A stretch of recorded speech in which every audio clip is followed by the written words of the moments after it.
listening to www.iEvolve.org, The Future of Love, with Ken Wilber and Dr. Marc Gafni.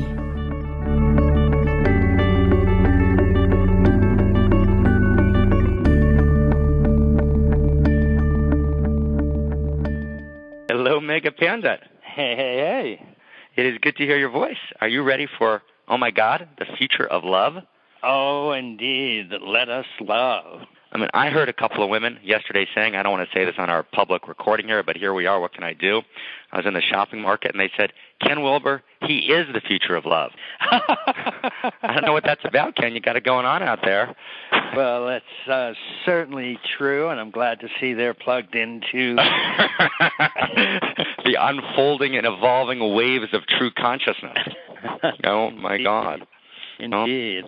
Oh, my God. Well, this is exciting. It is. It is. Exciting. It's great. It's the beginning of a terrific series. We have an enormous number of really gifted teachers lined up here to share their thoughts on this topic, and we're going to kick it off here, see if we can't outline certain broad themes, and then sit back and let this thing unfold. That is completely fantastic. And yes, this is really for everyone listening, this is the opening both of the Future of Love teleseries, which has 25 unbelievable teachers who have been in dialogue, with Ken. I think, over many, many years.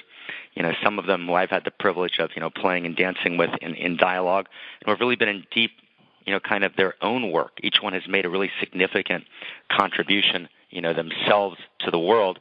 And so I think, the kind of reach of this series is actually unbelievable, and it's going to be one of the things we look back on. This was kind of a seminal series, and trying to really see and understand and participate in unfolding the trajectory of spirit, where goes the future of love. And this is also the kind of laying the groundwork conversation for integral spiritual experience too. Indeed. Which is like, wow. Well, ISC 1 was so great. Yep. I mean, I think the line was, your biggest line, Ken, was happiness squared.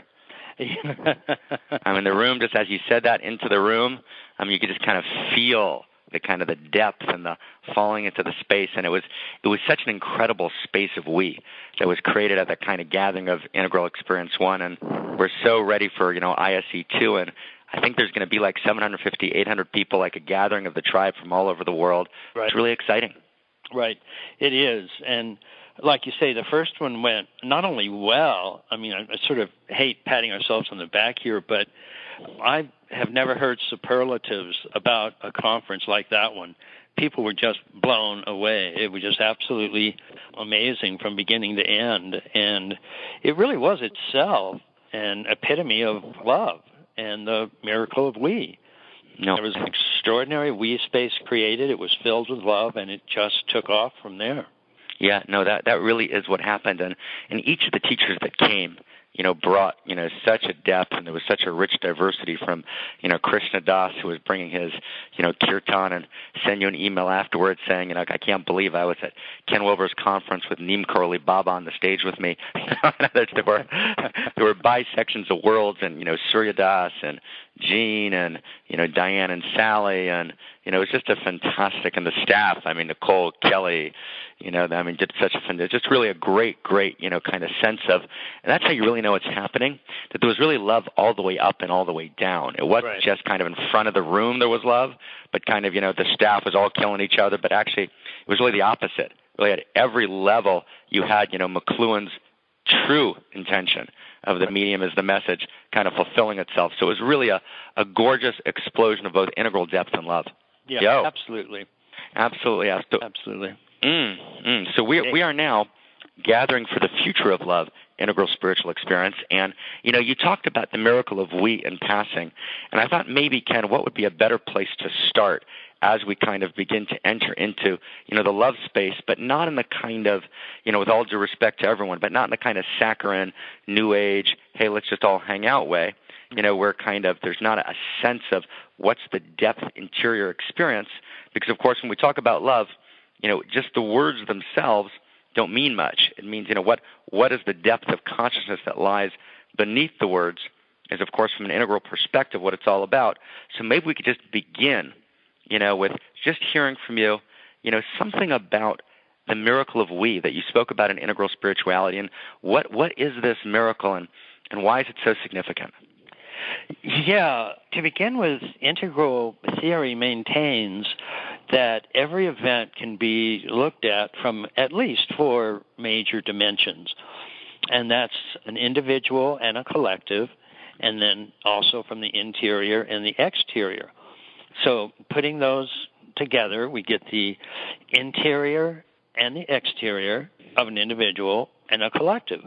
And the interior of an individual is what you see when you introspect. It's your own individual I or me or mine.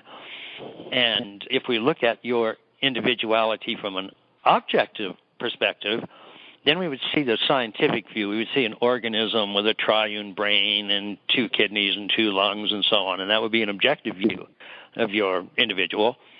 But your individual is always part of one or more groups. There's just no such thing as a singular without a plural.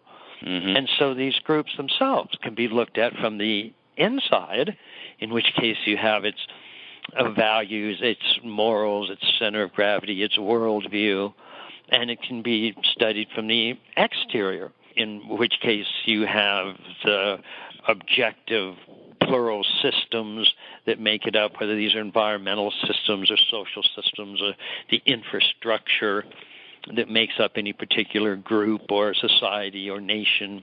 And what love is really is the lower left quadrant, the interior of the collective.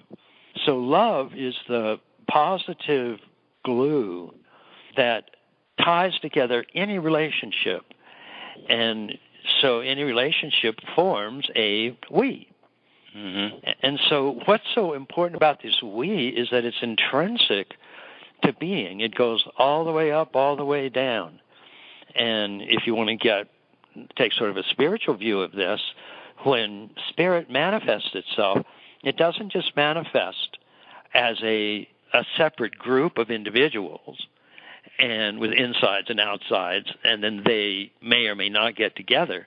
It manifests as individuals that are intersubjectively woven together, so that spirit, it's true, is looking through the eyes of each individual, but it means it's also looking through the eyes of all relationships that are formed. So when you are with a loved one, you have not only your finite self looking at each other, but there is an infinite self, a true self, a unique self that is looking at each other, that is resonating with each other, whether you're directly aware of that or not. And so this we space is indeed a space that exists on the ordinary finite realm, but it also exists on the spiritual infinite realm. And so it's an absolute miracle that human individuals can display mutual understanding, for example, or can look at each other and say, yes, I understand what you mean. And, oh, yes, I see that, or yes, I understand what's going on. How on earth could these 2 separate minds reach this space of mutual understanding? The basic answer is because the spirit manifests in a we space. It manifests not only as an I, and not only as an objective it or its, it manifests as a we. Every we that you are in has a spiritual resonance, has a spiritual glue holding it together. And that glue is indeed called love. And